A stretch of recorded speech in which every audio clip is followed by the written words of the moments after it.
Mga minamahal, tayo po ngayon ay nasa Lord's Day 38 at patuloy tayong nag-aaral ng Heidelberg Catechism. Para po sa ating scripture reading ay nais ko pong basahin ang nasa Hebrews o Hebreo, Kapitulo 4, talatang 1 hanggang 13. At napakahalaga ang sinabi dito ng Panginoon tungkol sa araw ng kapahingahan. Hebrews chapter 4, nagsisimula po sa talatang 1. Ganito po ang siyang sinasad.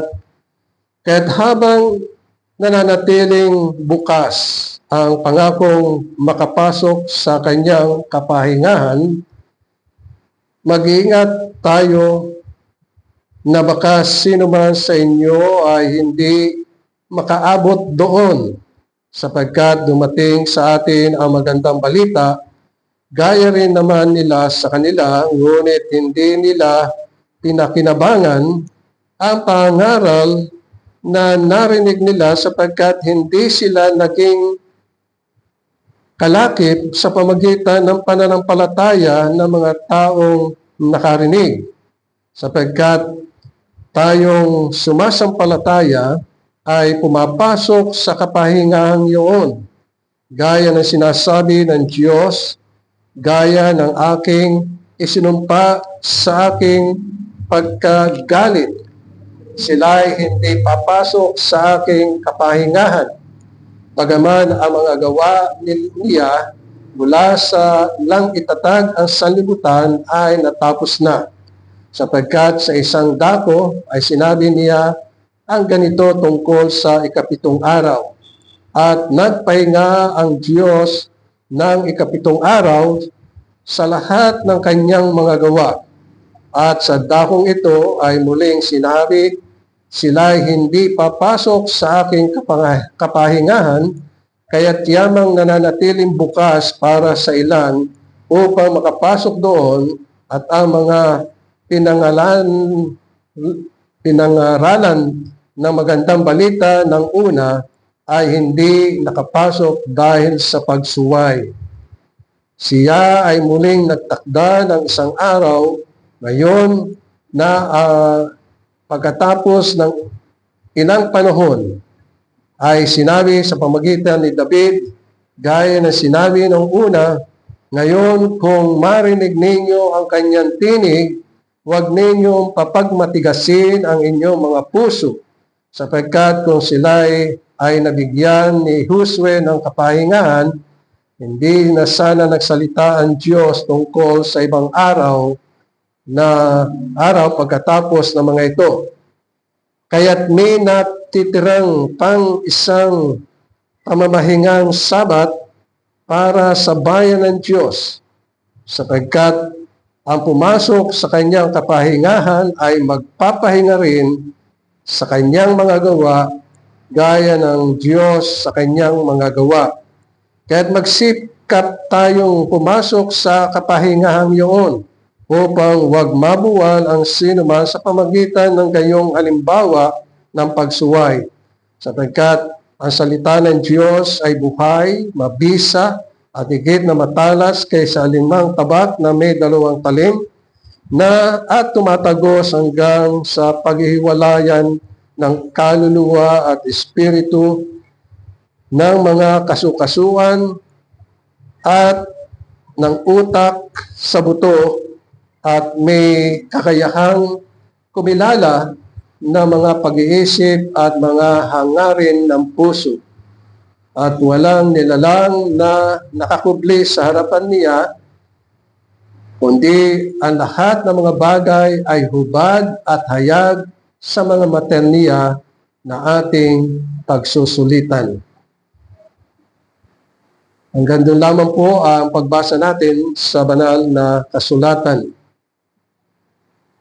Mga minamahal, dito po sa ating Lord's Day 38 ng Heidelberg Catechism, sapagkat tayo lubos nagpapasalamat na pinagkaloob sa atin ang mga pag-aaral na ito upang lalo tayong maging matatag sa atin pong pananalig sa Panginoon na ito ay ang kanyang kautusan at tayo po ngayon ay nasa Lord's Day 38 na tinatalakay dito ang tungkol sa ikaapat na kautusan. Meron po tayong isang tanong at ito ay tanong bilang 103. Sa ikaapat na kahatulan, ano ang kalooban ng Diyos para sa atin? So, ang tinatanong dito, yung ano ang nais ng Panginoon sa atin? Ano ang hinihingi ng Diyos para sa atin? Ang sagot dito ay dalawa. Ang una, na ang ministeryo ng Ebanghelyo at ang pagtuturo ay mapanatili at ang mahalagang araw ng kapahingahan na ako ay matapat na dadalo sa pagtitipon ng mga mananampalataya upang mabatid ang katuruan ng salita ng Diyos at dumalo sa pagbahagi ng mga sakramento at taos-pusong makipanalangin at lumahok sa pagkakaloob ng handog na para sa mga mahirap or mahirap. Ang ikalawa ay na araw-araw ay ng aking buhay ay lalayuan ko ang mga masasamang gawa, hayaan kong dumaloy ang gawa ng Diyos, ng Panginoon sa pamamagitan ng kanyang Espiritu at siyang magsimulang gumawa sa aking buhay ng walang hanggang Sabat. So yan po ang nilalaman ng Lord's Day 38 at ang magiging paksa natin dito ay ipangilin ang araw ng Panginoon na banal. Keep the Lord's Day holy. So, inuutosan tayo ng Panginoon na gawing banal ang araw ng linggo. Alam natin kung bakit linggo, sapagkat ang linggo ang unang araw ng ang Panginoong Jesucristo ay nabuhay na mag-uli. So, mula sa kamatayan, nabuhay ang Panginoon at umakyat siya sa kapahingahan. At yun ang nilalayon ng banal na kasulatan na tayo rin ay kinakailangang makilahok or sumama or sundin ang kalooban ng Diyos tungkol sa kapahingahan. So, pag binasa natin ang 10 kautusan, ay ganito ang siyang inilalahad sa Exodo Kapitulo 20 tungkol sa kapahingahan. Ang sabi dito sa talatang 8 ng Exodo Kapitulo 20, ang sabi dito, alalahanin mo ang araw ng Sabat upang ingatan itong banal. 6 na araw kang gagawa at yung gagawin ang lahat ng iyong gawain, ngunit ang ikapitong araw, Sabat sa Panginoon, mong Diyos, sa araw na ito ay huwag kang gagawa ng anumang gawain, ikaw o ang iyong anak na babae, lalaki, ang iyong anak na babae, ang iyong aliping lalaki, ang iyong aliping babae, ang iyong mga baka, ang dayuhang nasa loob ng iyong mga pintuan. Sapagkat sa loob ng 6 na araw ay ginawa ng Panginoon ang langit at lupa, ang dagat at lahat ng naroon, at nagpahinga sa ikapitong araw, kaya't binasbasa ng Panginoon ang araw ng Sabat at ginawa itong banal. So ito ang dahilan na ibinigay ng Panginoon ang ikaapat na kautusan. At dito ay isinasaad na ang araw ng Sabat ay kapahingahan. At ibinigay ng Diyos ang ibig sabihin ng kapahingahan. Ano ba ibig sabihin? Ang ibig sabihin ay huwag kang gagawa ng anumang gawain. Sabihin huwag ka na magtatrabaho pagdating ng linggo o ng Sabat. Alam natin na ang Sabat ay ikapitong araw. Yon ay Saturday. Pero nang ang Panginoong Kristo ay nabuhay na mag-uli, ay unang araw at yon ay Sunday. At yon ang sinunod ng mga apostol at itinuro sa lahat ng henerasyon, at kahit nasa ating henerasyon, dumating ang katuruan ng mga apostol sa pamagitan ng Panginoong Hesukristo. Kaya ang Sunday ay rest day. Ang Sunday ay hindi mulling. Ang Sunday is hindi holiday para pumunta sa mga party, para hindi Sunday para pumunta sa beach, hindi para ito ay gawing araw ng pasyalan, kundi araw sa Panginoon. Maliwanag po ang nilagay dito ng Panginoon. Bakit? Sapagkat ang Diyos ay gumawa at nilikha niya ang langit at lupa at lahat ng mga bagay na naroon, at ang sabi ay ang Diyos sa loob ng 6 na araw ay ginawa ang langit at lupa, ang dagat at lahat ng naroon, at nagpahinga siya sa ikapitong araw. So ang itinuturo dito ay maging ang mga anak ng Diyos, ang mga mananampalataya, sapagkat yung mga hindi anak ng Diyos, hindi sila sumusunod sa Lord's Day ng Panginoon. Hindi sila nakikipanambahan sapagkat una, hindi nila kilala ang Diyos. Ang kanilang sinasamba ay mga Diyos-Diyosan. Kaya ang kaparusahan noon ay dagat-dagatang apoy. Ibubulit sila ng Diyos sa dagat-dagatang apoy. Pero ang binibigyan ng halaga ng Panginoon ay ang mga mananampalataya na sumunod sa Kanya, na siya'y nagpahinga. Mismong ang Diyos ay nagpahinga mula sa Kanyang mga gawa. O kaya nga, ninanais niya na maranasan ng mga mananampalataya na sila'y magpahinga sa Lord's Day na itinakda sa atin ng Panginoon. So alam na natin bakit binago, sapagkat ang Panginoon sa Kristo ay nabuhay na maguli mula sa mga patay ng unang araw at umakyat siya sa langit pagkalipas ng 40 araw. At nililiwanag dito na gayon din ang ninanais niya. Dito ay masusumpungan natin na merong 4 na bahagi tungkol sa kapahingahan. Una ay yung creation. Pagkatapos ng creation ng Panginoon, paglikha ng langit at lupa, nagpahinga ang Panginoon ng ikapitong araw sa araw ng kanyang mga gawa. Ayon ay nasa talatang 4. At pagkatapos ay sinabi niya sa Old Testament ang tungkol sa Lord's Day or Sabbath, na kinakailangan ang kanyang mga pinili, mga hinirang, ay sumunod sa kanyang kapahingahan.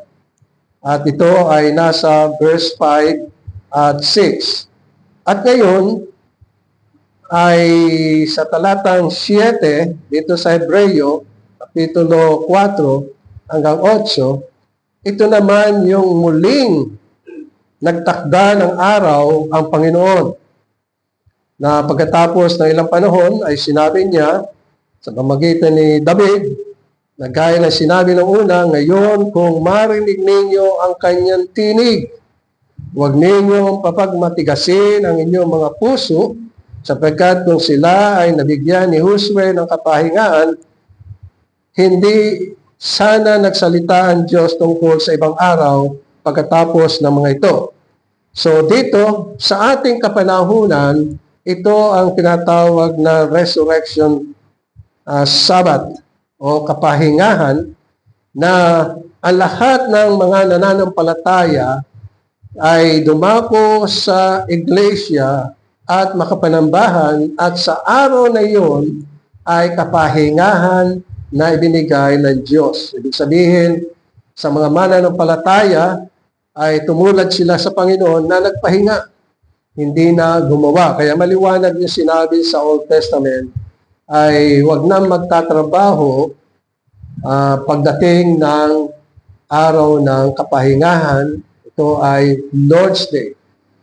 So, ibig sabihin, mula Lunes hanggang Sabado, lahat ng trabaho ay gawin. Pero pagdating ng Lord's Day, ng Sunday, ay hindi na dapat magtrabaho, magpahinga. Sapagkat meron pang natitirang kapahingahan. At yun ay walang hanggang kapahingahan. This is the eternal rest na inilalaan ng Diyos sapagkat matapos ang buhay nito ay merong kapahingahan. Wala nang trabaho doon. Ibig sabihin, sa langit, inihanda na ng Panginoon ang tirahan. Sabi ng Panginoon, sa bahay ng aking Ama ay maraming tahanan. Yon ay inilalaan ng Panginoon. So wala nang magpapagawa ng bahay. Wala nang magdidisenyo ng bahay. Wala nang magpupukpok. Wala na. At nakalaan na sa bawat mananampalataya. Kaya wala nang pagawa. Ganon din, wala nang pag-aararo, pagtatanim, sapagkat sabi ng banal na kasulatan, mayroong puno doon, puno ng buhay, na ito ang magiging pagkain ng mga mananampalataya. At yun ay sinasabi sa banal na kasulatan. So kapahingahan, wala nang paggawa.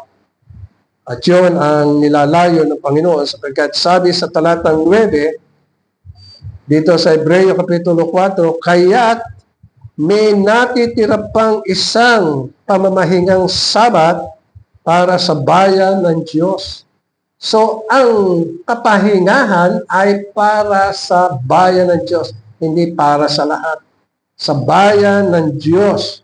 Sapagkat ang pumasok sa kanyang kapahingahan ay nagpahinga rin sa kanyang mga gawa gaya ng Diyos sa kanyang mga gawa. At yun ang siyang itinuturo sa atin ng Panginoon. So dito sa Lord's Day 30, sa tanong bilang 103, ay merong dalawang pangkat. Ito ay part 1 at saka part 2. So, ano yung sinasabi sa part 1? Sabi dito, una, na ang ministeryo ng Ebanghelyo at ang pagtuturo ay mapanatili at ang mahalagang araw ng kapahingahan na ako ay matapat na dadalo. Ito ay sinasabi sa mga mananampalataya. Sa pagtitipon ng mga mananampalataya upang mabatid ang katuruan ng salita ng Diyos at dumalo sa pagbahagi ng mga sakramento at taos-pusong pakikipanalangin at lumahok sa pagkakaloob ng handog para sa mga mamahihirap. So, una, ay tinutukoy dito na alalahanin ang araw ng linggo. Sapagkat ang araw ng linggo ay banal, ito'y binanal ng Diyos. At ito ang sinabi sa banal na kasulatan sa talatang 11 ng kapitulo 20 ng Exodo, na ang araw na ito ay binasbasan ng Panginoon at ginawa itong banal. So, laging kailangan sa ating kaisipan, pag dumating ang araw ng linggo, kailangan matatak sa puso natin at kaisipan natin na ang araw ng linggo ay kapahingahan. Sabat para sa Panginoon.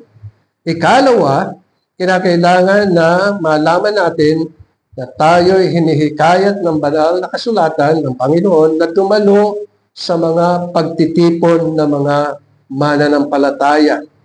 At ibinigay dito, ano ang dahilan? Una ay kapahingahan. Ikalawa ay dadalo sa pagtitipon.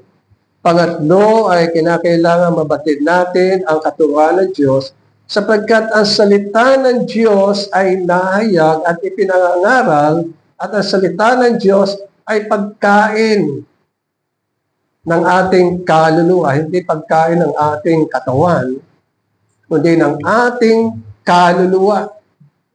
Yun ang laging sinasabi sa banal na kasulatan sapagkat ang katawan natin walang pakialam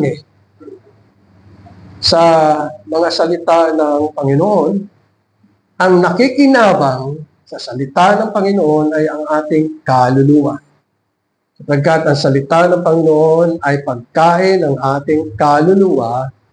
Ang salita ng Panginoon ay ating buhay at ang salita ng Panginoon ay Espiritu at ang salita ng Panginoon ay salita ng ating Panginoong Jesucristo.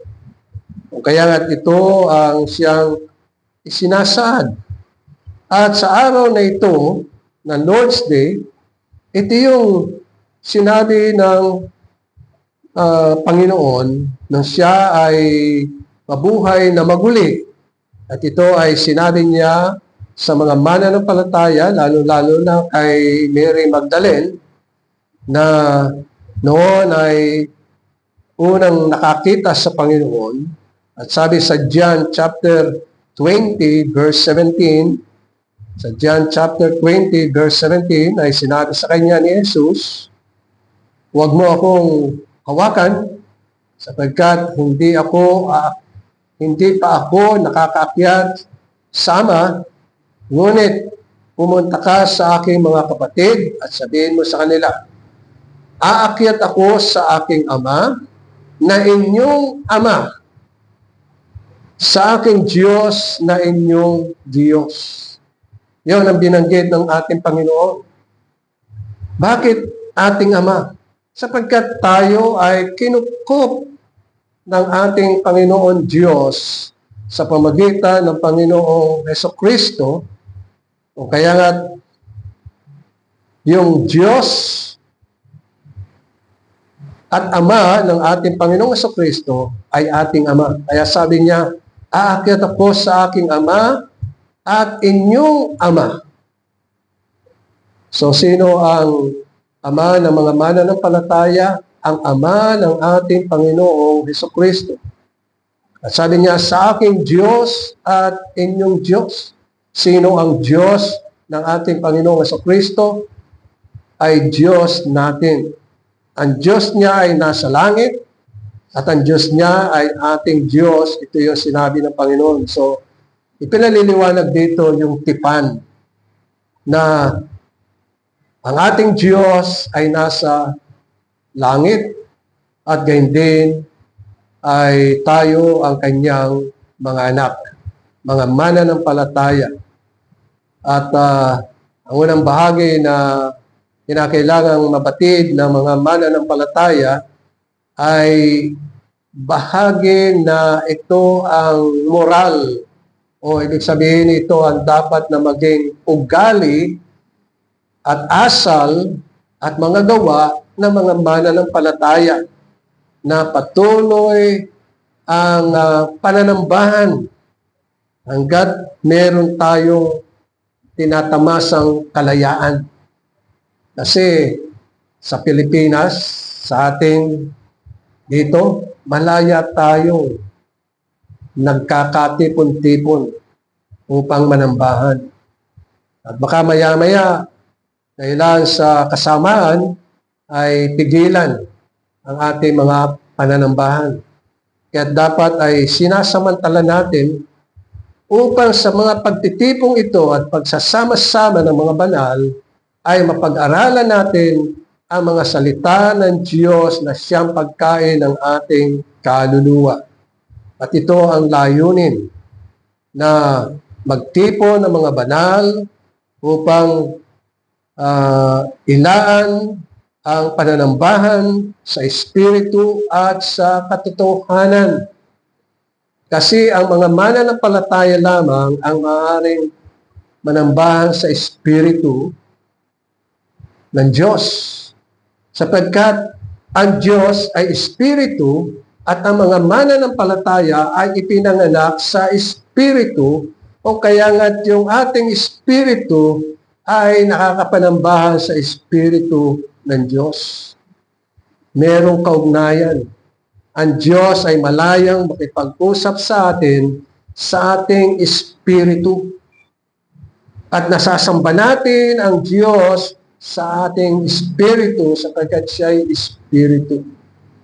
At yung katotohanan ay ang kanyang mga salita na siyang nadidinig natin at napag-aaralan natin, sapagkat ang sabi sa banal na kasulatan sa Roma, Kapitulo 8, ang sinumang walang Espiritu ni Kristo, siya ay hindi pag-aari ni Kristo at hindi niya nakikilala ang Diyos at hindi rin niya nakikilala ang Panginoong Kristo. Ngunit ang mga mananampalataya na ipinanganak sa Espiritu, malayang makapanambahan sa Diyos, sa Espiritu at sa katotohanan.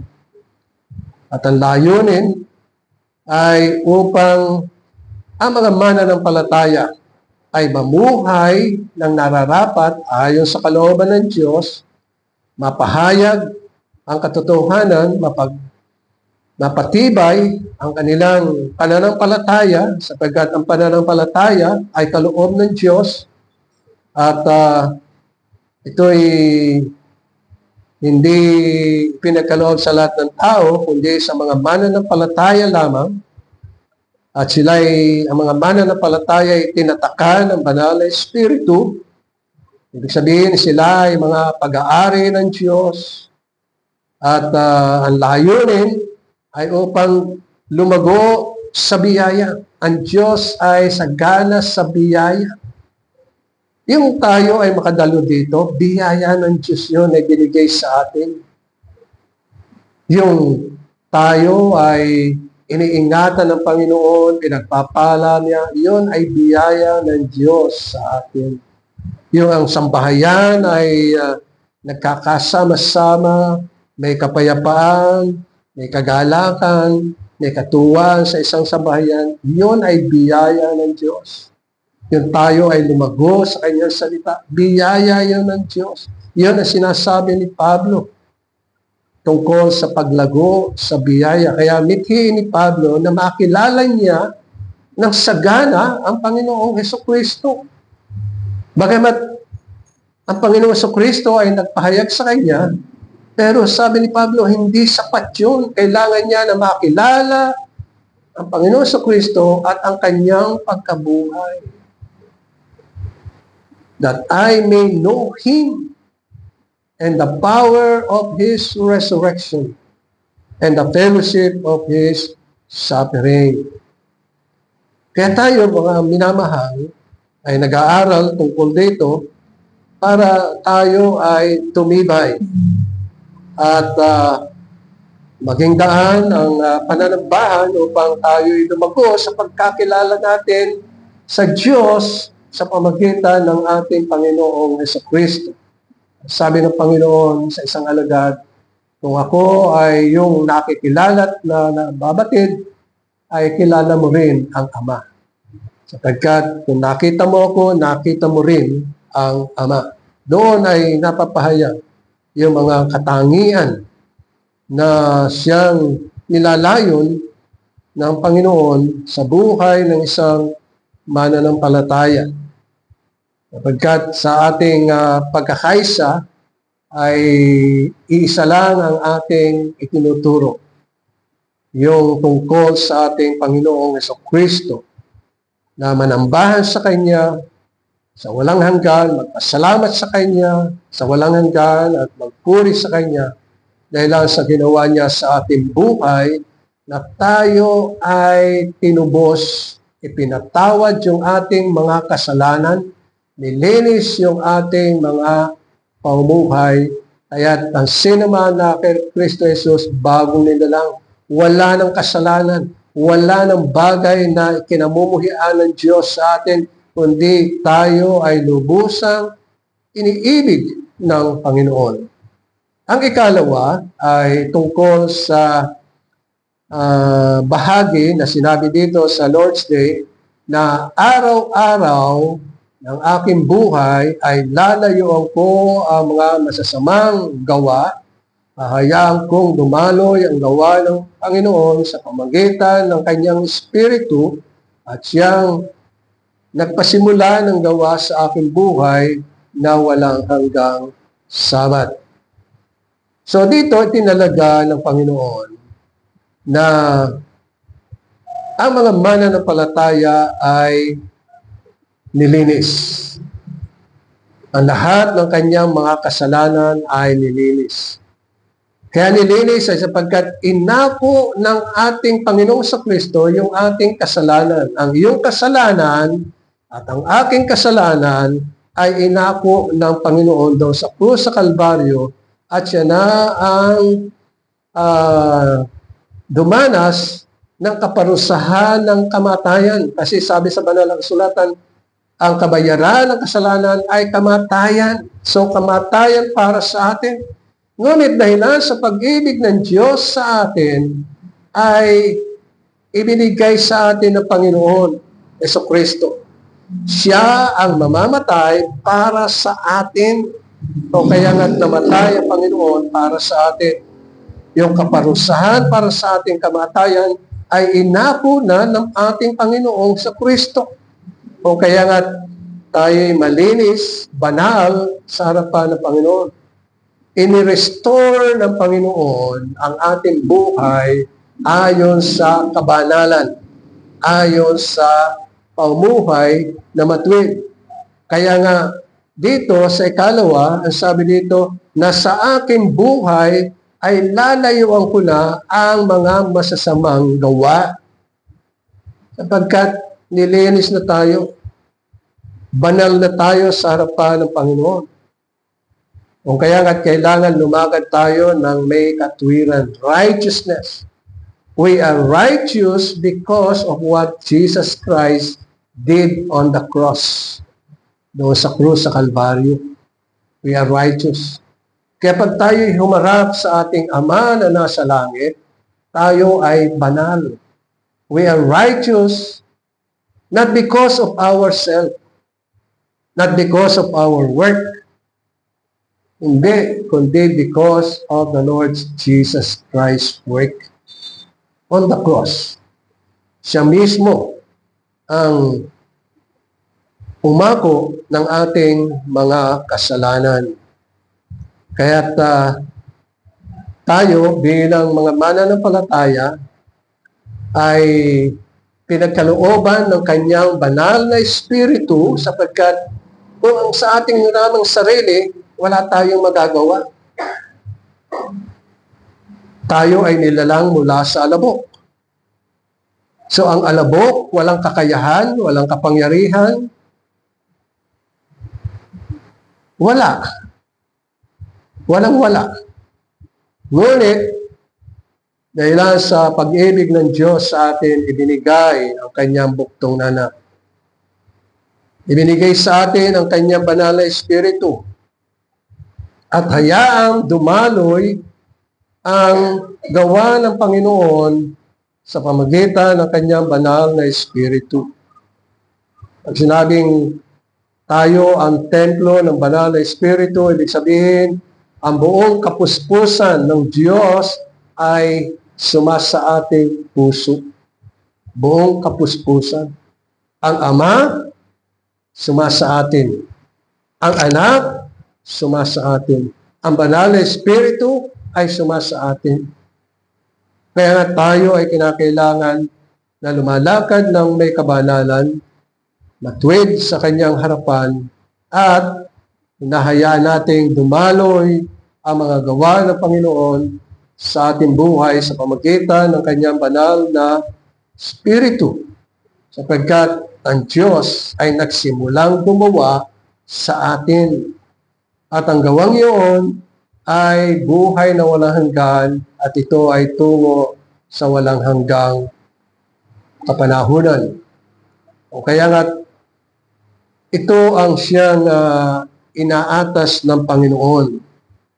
Sa Exodus chapter 31 verse 13, Exodus chapter 31 verse 13, sabi dito, sabihin mo sa mga anak ni Israel, inyong ipapangilin ang aking mga sabat, sapagkat ito'y isang tanda sa akin at sa inyo sa buong panahon ng inyong mga salinlahi, upang inyong makilala na ako ang Panginoon na nagpabanal sa inyo. Yun ang nais ng Panginoon. Maging sa panahong ito, tulad ng binasa natin sa Hebreo.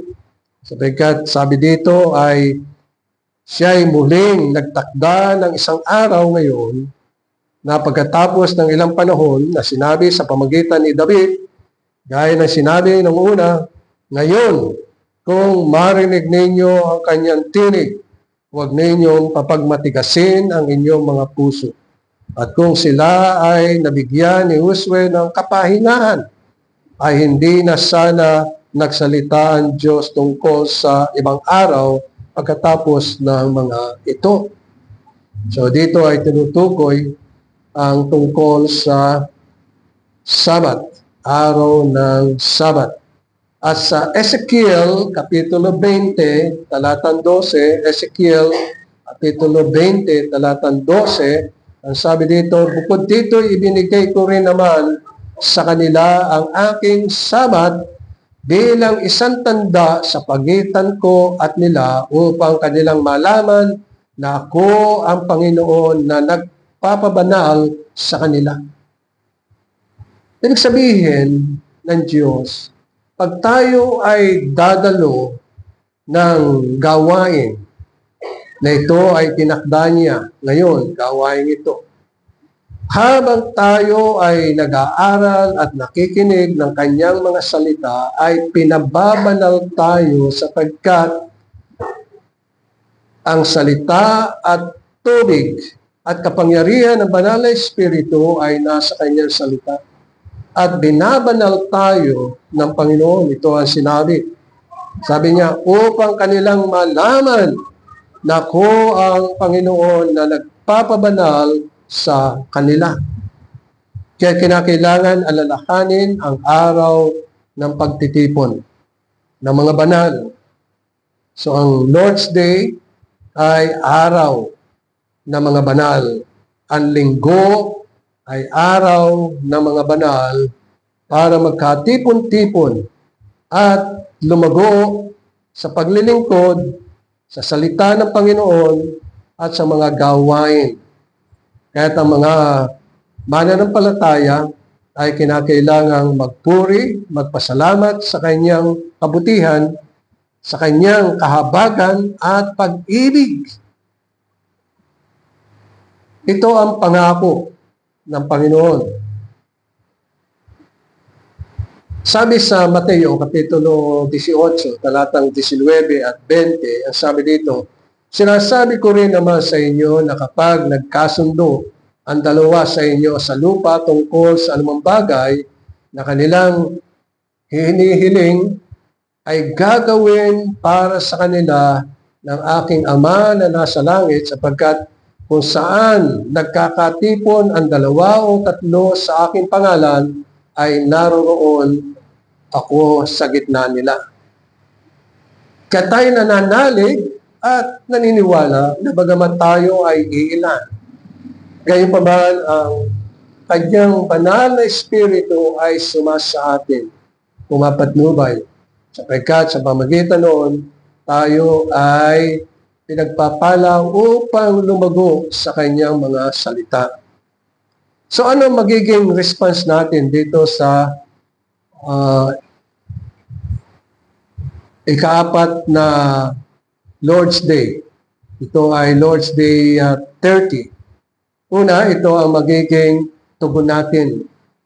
Una ay kilalanin natin with reverence, paggalang, ang kalooban ng Diyos, ang kanyang kaayusan sa institusyon at preservation ng kanyang gawain. Sapagkat dito ay sinasaad na sa unang Korinto, Kapitulo 4, talatang 1, kaya't ituring ninyong kami bilang mga lingkod ni Kristo at mga katiwala ng mga hiwaga ng Diyos. Bukod dito ay kinakailangan ng mga katiwala na sila ay matagpuang tapat. So ninanais na Panginoon ng bawat mananampalataya na nagtitiwala sa Panginoon at umaasa sa Panginoon ay maging tapat. Tapat sa paglilingkod sa Kanya. At sabi ni Pablo sa Ikalawang Korinto, Kapitulo 5, talatang 20, ganito ang siyang sinasaad, kaya't kami ay mga sugo para kay Kristo, yamang ang Diyos ay nananawagan sa pamagitan namin. Kami nananawagan sa pangalan ni Kristo na kayo'y makipagkasundo sa Diyos. So kailangan ay merong paggalang tungkol sa araw ng Lord's Day. And then pangalawa ay pag-ibig. Kaya tayo dumadalo dito sa pananambahan ay sapagkat iniibig natin ang Diyos. Ang Diyos ay pag-ibig. Siya ang unang nahabag sa atin at umibig sa atin. So ano ang magiging tugon natin? Ang sabi ng Panginoon, iibigin mo ang Panginoon mong Diyos ng buong puso, buong kaluluwa, buong kaisipan, at buong kalakasan. Buong buo. Yung ating puso, yung ating kaisipan, yung ating kaluluwa, yung ating lakas. Iibigin ang Diyos ng buong puso. At yun ang sinasabi sa banal na kasulatan. Ito ang magiging response natin. Kaya ba tayo nandito dahilan sa nakayad tayo o napilitan tayo? Kailangan ang maging tugon natin dito, kaya tayo ay narito at nagtitipon sapagkat mahal ko ang aking Diyos sa pamagitan ng aking Panginoong Jesucristo. Mahal na mahal ko siya. At ang buhay ko ay binibigay ko sa Kanya. Ganun ba ang response natin? Sapagkat kung tayo ay dadalo lang, karaniwan lang paglinggo nasa church. Hindi. Kinakailangan naroroon ang pag-ibig natin sa Diyos at pag-ibig natin sa Panginoong Jesucristo upang tayo ay lumago. Upang ang ating kaluluwa, ating kaisipan, ang ating puso, ang lakas natin ay may pahayag natin, mahal natin ang Panginoon Diyos. Kaya yun ang sinabi ng Panginoon, iibigin mo ang Panginoon Diyos ng buong puso, buong kaluluwa, buong kaisipan, at buong kalakasan. Sa mga awit, Psalms 84 verse 1 and 2, ang sabi dito, napakaganda ng tahanan mo, o Panginoon, ng mga hukbo. Ang kaluluwa ko'y nananabik. Oo, nangihina para sa bulwagan ng Panginoon. Ang puso ko'y laman ay umaawit ng kagalakan sa buhay na Diyos. Ang Diyos natin ay buhay.